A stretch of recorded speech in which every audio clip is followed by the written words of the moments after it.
बिस्मिल्लाहिर्रहमानिर्रहीम। अस्सलाम वालेकुम students, welcome back to my channel all about maths with सहर।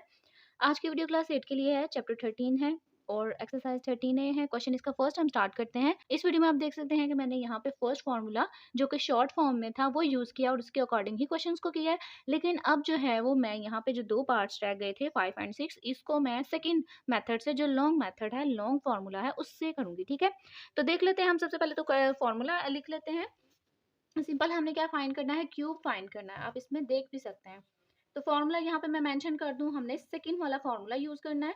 अगर हमारे पास a प्लस बी और उसका होल का क्यूब हो तो हम क्या करते हैं, फर्स्ट का क्यूब, ठीक है, प्लस सेकंड का क्यूब प्लस थ्री फार्मूले का फर्स्ट का square and second as it is plus three फार्मूले का first as it is and second का स्क्वायर। तो आप इस फॉर्मूले को समझें और इसके अकॉर्डिंग इसको आप करने की कोशिश करें। सबसे पहले आप क्या करेंगे, फर्स्ट का क्यूब हमने लिख दिया प्लस सेकंड का क्यूब भी लिख दिया। अब इनकी बात आती है, ये जो दो टर्म्स है ना मिड में, इनको आपने देखना है।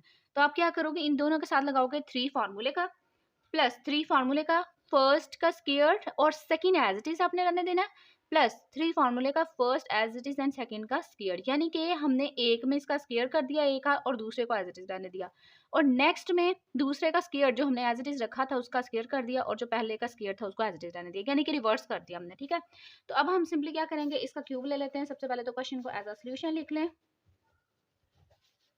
Now take cube of A X plus B Y, इसी का हमने क्यूब फाइंड करना था। तो जब हम क्यूब फाइंड करते हैं तो हमें पता है कि हम क्या करते हैं, होल में ब्रैकेट के बाहर हमने उसका लगाना होता है। आप सेपरेट सेपरेट उनका क्यूब नहीं लिख सकते, तो आप सिंपल क्या करोगे, ब्रैकेट अप्लाई करके होल में क्या कर दोगे, क्यूब लगा दोगे। जैसे कि हमने इस फॉर्मूले को समझा है तो आपने बेसिकली इस फॉर्मूले के अकॉर्डिंग इसको ओपन करना है। ठीक है, जो पहला मेथड था, पहला फार्मूला था, उसमें हम जो है वो ब्रैकेट में ब्रैकेट वाला फार्मूला अप्लाई करते थे, तो उसके अकॉर्डिंग ही हम उसको करते थे। लेकिन यहाँ पे अब सिंपल क्या है, सेपरेट है, फोर टर्म्स में कन्वर्ट है, और आपने इसके मैकेनिज्म को समझते हुए इसको कर लेना। सबसे पहले आपने देखना है फर्स्ट टर्म हमारे पास क्या है, फर्स्ट का क्यूब।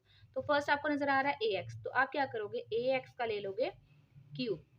फिर आप इस तरफ देखो, अच्छा आप पे डिपेंड कर रहा है, आप जैसे मर्जी कर लो। मैं ज़्यादा जो है फर्स्ट और सेकंड को क्लियर करके फिर जो मिड टर्म होती है, मिड टर्म्स होती हैं, उनको क्लियर करती हूँ। ठीक है, तो आप सिंपल क्या करो, फर्स्ट का क्यूब मैंने लिख लिया, तो फर्स्ट हमें नजर आ रहा था ए एक्स। अब सेकंड का क्यूब लिखना है प्लस सेकंड का क्यूब, तो सेकंड हमें नजर आ रहा है बी वाई और उसका होल का क्यूब। ठीक है, यानी कि पावर में थ्री। अब बात करते हैं इन दो टर्म्स, प्लस थ्री फॉर्मूले का फर्स्ट का square and second as it is plus three फॉर्मूले का फर्स्ट का स्क्वायर। अब फर्स्ट हमारे पास है ए एक्स और उसका स्क्वायर, और सेकंड एज इट इज जो कि बी वाई है। ठीक है, इतना हमने काम कर लिया। अब ये वाली बात करते हैं हम, जो कि हमारे पास कौन सी है, दूसरी टर्म है, दरमियान से ना, जो सेकंड थर्ड टर्म वैसे बेसिकली बन रही है। तो हम यहाँ पे लिखेंगे थ्री फार्मूले का फर्स्ट एंड सेकंड का स्क्वायर। थ्री फार्मूले का फर्स्ट हमारे पास है ए एक्स और सेकंड हमारे पास है बी वाई, और उसका हमने स्क्वायर लगा देना। ठीक है, ये चीज़ आपने ध्यान से समझनी है कि हमने प्लस थ्री फार्मूले का पहले वाले में हमने ए का स्क्वायर लिख देना है फर्स्ट का, और जो सेकंड है वो एज इट इज, और सेकंड वाले में हमने ए एज इट इज रखना है और सेकंड वाले का स्क्वायर कर देना है। अब हम इसको ओपन कर लेते हैं।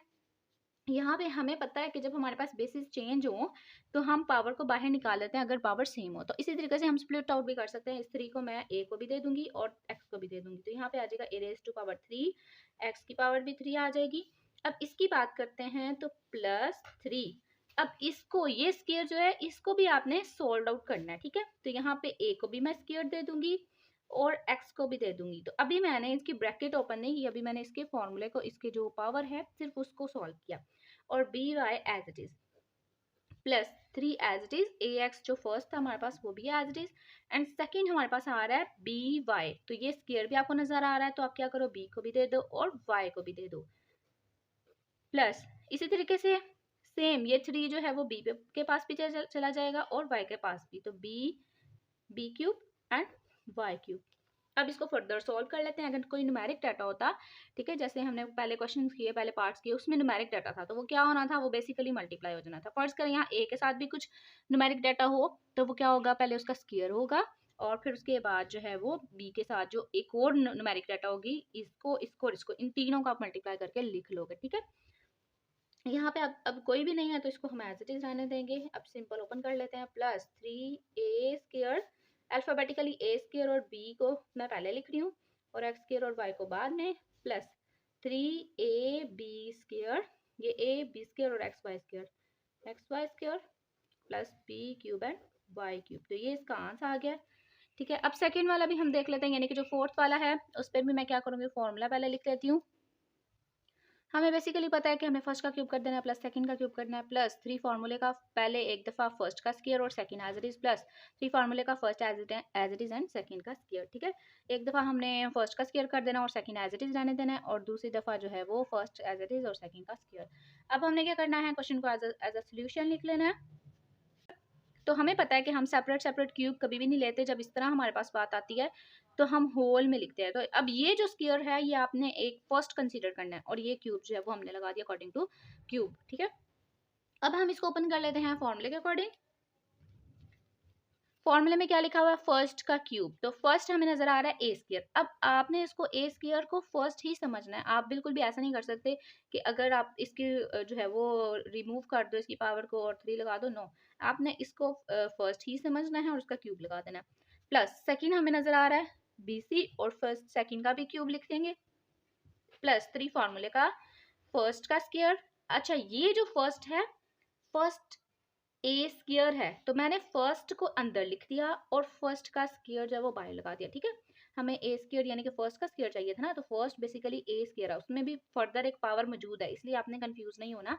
आपने क्या करना है, जो ए है जो फर्स्ट है आपने वो सारी वैल्यू लिख देनी है और उसका स्क्वायर ये फॉर्मूले के अकॉर्डिंग लिखना है और second as it is plus 3 फार्मूले का फर्स्ट एज इट इज। अब फर्स्ट हमारे पास ए स्क्वायर है और सेकंड का स्क्वायर, सेकंड हमारे पास है BC और उसका स्क्वायर लिख देंगे।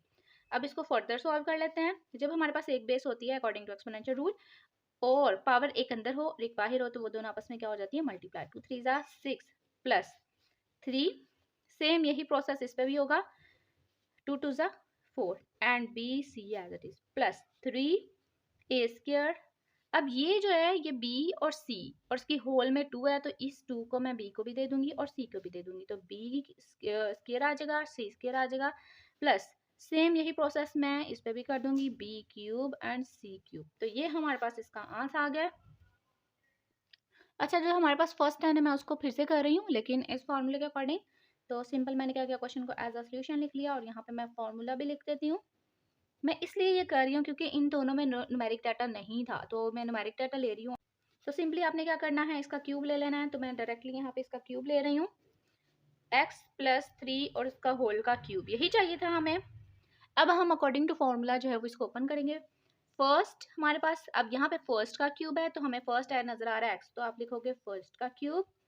सेकंड का क्यूब है, ये भी हो गया। अब ये कर लेते हैं, सेकंड हमारे पास सेकंड का क्यूब है तो सेकंड बेसिकली हमारे पास क्या चीज़ है, 3 प्लस 3 और उसका होल का क्यूब। ठीक है, अच्छा अब ये वाली बात करते हैं, तो प्लस 3 फॉर्मूले का फर्स्ट का स्क्वायर और second as it is plus 3 फॉर्मूले का फर्स्ट हमारे पास x है तो फर्स्ट का स्क्वायर लगा देंगे और सेकंड जो है वो एज इट इज आ जाएगा। ठीक है, ये चीज़ आपने याद रखनी है, सेकंड का फर्स्ट का स्क्वायर लिखा हुआ है और सेकंड एज इट इज है। नेक्स्ट देखते हैं, ये भी हो गया, प्लस 3 फॉर्मूले का फर्स्ट एंड सेकंड का स्क्वायर प्लस 3 फॉर्मूले का फर्स्ट हमारे पास x है और सेकंड क्या है हमारे पास 3, तो सेकंड का हमने लगाना है स्क्वायर। ठीक है, अब मैं यहाँ पे आपको करके दिखाती हूँ, यहाँ पे x³ है तो आप इसको एज इट इज रहने दोगे प्लस अब आपको इस फॉर्म में सेकंड टर्म में जितनी भी आपको न्यूमेरिक डाटा न्यूमेरिक फॉर्म नजर आ रही है आप उनको क्या करो, मल्टीप्लाई कर लो। 3 3 जा 9 और x² जो है वो आपका एज इट इज आ जाएगा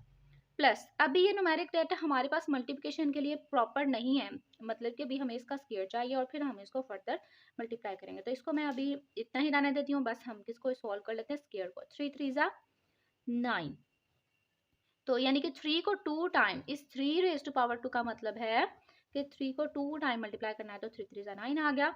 इसी तरीके से 3 रेज़ टू पावर 3 का मतलब है कि 3 को कितने टाइम मल्टीप्लाई करना है, 3 टाइम, तो 3 3 जा 9 एंड 3 जा 27 और उसके बाद x³ प्लस 9x²। अब हम इनको मल्टीप्लाई कर लेते हैं, 3 9 जा 27x प्लस 27, तो ये हमारे पास आंसर है। अगर आप इसको कंपेयर भी करोगे ना तो आपका आंसर ये बिल्कुल एग्जैक्टली है।